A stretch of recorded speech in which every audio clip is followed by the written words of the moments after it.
नमस्कार, मैं हूं अविनाश पांडे और आप देख रहे हैं न्यूज़ 111। फिर मिलेंगे ऐसी दुनिया में जहां आतंक का साया ना हो। I love you, miss you Vibhuti. ये शब्द एक शहीद की पत्नी के हैं। ये शब्द भारतीय नारी के वीर होने की पुष्टि कर रहे हैं। ये शब्द नारी को शक्ति का रूप दर्शा रहे हैं और ये शब्द उन दहशत गर्दों को तमाचा मार रहे हैं और ये कह रहे हैं कि तुम्हारे नापाक इरादों को हम कभी पूरा होने न देंगे। You're such a brave man, and I'm very honored to have you as my husband. Till my last breath, I always love you, Vivu. Let's salute this man.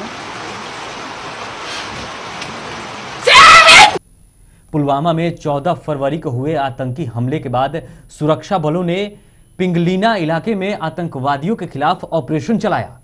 इसमें जवानों ने 3 आतंकवादियों को ढेर कर दिया, लेकिन 55 राष्ट्रीय राइफल में तैनात मेजर ने की एनकाउंटर के दौरान गोली लगने से मौत हो गई। देहरादून में शहीद मेजर विभूति का शव जैसे ही पहुंचा, भारत मां के इस वीर सपूत को देखने के लिए और उसकी अंतिम यात्रा में शामिल होने के लिए पूरा शहर उमड़ पड़ा।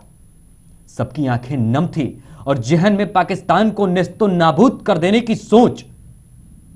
शहीद मेजर विभूति की पत्नी निकिता ताबूत में अपने पति के चेहरे को एकटक निहार रही थी और फिर जो शब्द शहीद की पत्नी के मुंह से निकले उसने सबको रुला दिया। शहीद की पत्नी ने कहा, फिर मिलेंगे ऐसी दुनिया में जहां आतंक का साया न हो। आई लव यू भी कहा और मिस यू विभूति कहते हुए तमाम बातें कही। मुश्किल के इस घड़ी में खुद को संभालती हुई निकिता ने अपने पति से फिर मिलने का वादा किया। सोमवार को ही निकिता की शादी के 10 महीने पूरे हुए थे। घर की दीवारों पर हल्दी के हाथों के निशान अभी फीके भी नहीं पड़े थे कि मेजर तिरंगे में लिपटे हुए अंतिम यात्रा पर निकले और उनके आंखों में जिस तरीके से आंसू थे। और निकिता कहती है कि मैंने फौजी से शादी की है, इतनी मजबूत हूं कि खुद को और परिवार को संभाल सकती हूं। शादी के बाद सिर्फ 2 बार ही छुट्टियों पर मेजर विभूति घर आए थे। कई अरमान अधूरे रह गए, लेकिन फौजी की पत्नी के ये शब्द कह रहे हैं और ये जता रहे हैं कि दहशतगर्दों तुम्हारे नापाक इरादों को कभी पूरा होने न देंगे।